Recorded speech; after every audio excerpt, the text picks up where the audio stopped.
Let's get the twirl on this Wee Forest design. If you have knit the All Work No Play pattern that inspired this tree, you will be noticing a couple of differences, partly inspired by people who knit that hat during the knit along and had tips and feedback. So I have stuffed my tree, I have I-corded for longer than it seems possible, and I have cut that cord, and I'm going to leave this end for later to wind in.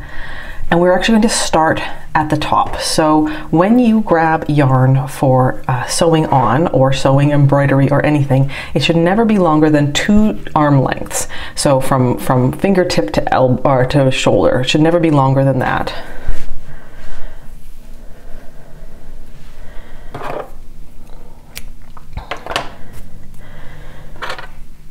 Simply because if you make it longer than that, you will be forever moving the yarn and you won't be able to just pull it with one easy stroke. So you're going to take that newly cut length of yarn and you are going to thread it on a yarn needle. You want to then place it so that the pivot point of that is pretty close to halfway, but not all the way halfway, because we want just part of that yarn to then be left so we're not actually trying to sew double strength. So we've got our yarn sewn on. We will be sewing from the top down rather than the bottom up. So we just want to sort of gently play around with this a little bit to figure out how many times around we go and what the spacing of that would be. So I have obviously done this badly because I've got all this flat around. So we need to move our spirals up a bit.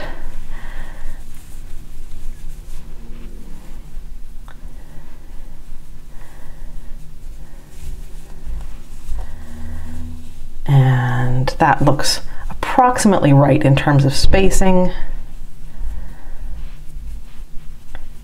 Right enough that as we go, we'll be able to adjust a little bit. So then we're just going to take a removable stitch marker and just anchor that bottom point, not because it will necessarily end up there, it will probably push forward a little bit, but because we just want to be able to not have it be flopping around. So our next step is to secure the yarn at the top of the tree. So I'm going to thread it in here and come out through the I-cord, and then we want to leave long enough of an end that we can then weave that in later, or just bury it because it will be pretty secure. But we don't want to go too close to the end there.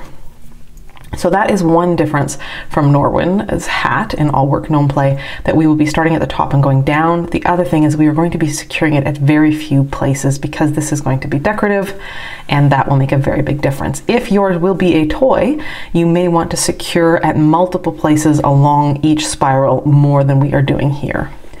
So you want to come up through the I-cord and come back down through the I-cord. At the top, it will be a little hard to see we will be doing it a little more frequently. So I've come up here, I'm going to come down here. Maybe I won't, I'll find a better place to come down. And then I'm just going to travel along underneath, inside the gnome, coming up. And when I'm pulling this, I never want to pull so much that I am getting a buckle or dimple. I want the I-cord to travel smoothly along the top. So I never want to pull so hard that I'm getting a change in the I-cord there. All right, so now I'm going to go down again, and I'm going to keep going down and coming up, stitching the I-cord into place. It's really not letting me come through. And I'm going to do it maybe twice a place on the spiral. So I will go through the stuffing and out. As I said, if this is going to be a toy, you may want to do this more frequently so that fingers don't get stuck underneath there. All right, you can already see that based on what I'm doing here, my spirals are sort of misbehaving, and I need to make sure that I'm just kind of in the right place roughly, that I don't need to stop and redo the spirals entirely. So let's just stop for a moment and see. All right, if I do the spirals, like that.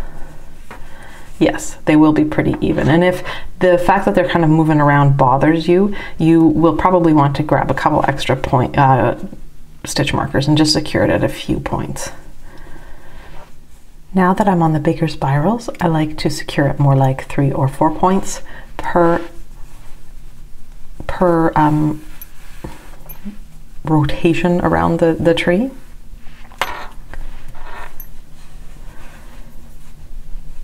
I think it's fair to say that I'm securing it every 3 centimeters or so, maybe every inch or so,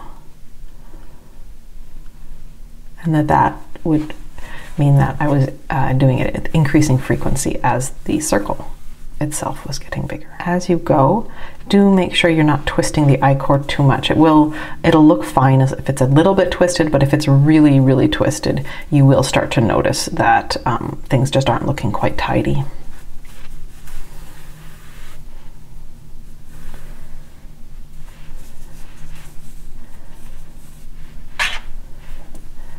And then as you get to the final rotation around the tree, just make sure that you double check that you like the way your spiral is. Once you're at the bottom, you want to make sure that you really secure that end, that bottom bit of the I-cord. And one of the things that you can do to deal with these ends is to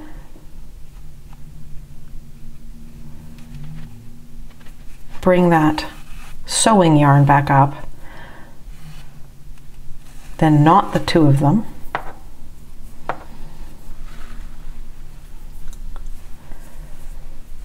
That gets them nice and secured. Now, cut them the same length.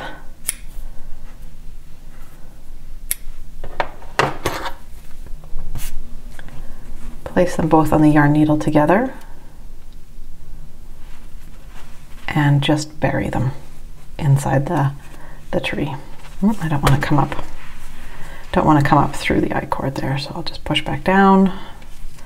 There, I'll come up there, pull up. We'll pull taut, snip, and those will vanish back inside the tree body. Then we still will need to use this end, and this is a good chance for you to stop and look, is there any place where you'd like to give the tree a little bit more help, you want to sew it down a little bit, do you want to nudge things in one direction or another? Use this end as a chance to sort of go back in and rewrite the winding a little bit, or if you're happy with it, simply knot it and then bury it. I hope this tutorial helps.